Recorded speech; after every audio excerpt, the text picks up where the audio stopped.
What have you learned about Kesselring since acquiring him? I mean, like the scouting report would have been there, reasons to like him to bring him in, and he's not yet played a game. But of course, like you guys would be getting to know him at this point, his makeup, what he's like. What have you learned about Kesselring? I think that, what you'd heard, the due diligence on his character checks out in spades, and so we know how talented he is and how well he moves, how athletic he is for a guy that's 6'5". But you're hoping that the due diligence is correct on the character. But with Kesselring and Wadone, it's just in flying colors.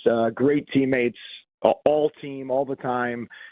Physically committed, hard-nosed players, strong work ethics, and so just guys that add to the vibe in the locker room, that add to the toughness and to the collective togetherness of the team. So I can't say enough good things about both those guys right now. I wonder, he has a big shot, we know that, and your blue line has a lot of offensive ability. This was actually, I remember we asked Lindy about Doan for this, Seth, how, is there more offensive upside than what people saw in Utah? And so far, that's proven true.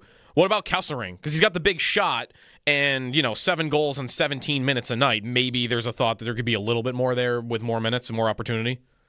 I think there is. I think he's just scratching the surface on the kind of NHL player he can be. I mean, he's only been, a full-time NHL player for just a couple of years now. And players that work as hard as Kesselring does and put as much time into their game in the off season, in the film room, those guys usually continue to grow their game. And so I think there is upward growth both for him from a defensive perspective and an offensive perspective. And we need our decors. We've seen recently guys like even Samuelson, who is very good with the puck. He's more known with the defensive aspect, but we need our decor. We have a mobile, big, athletic decor, and Kesselring is just another one of those guys, and we need our decor to be involved in our offensive attack.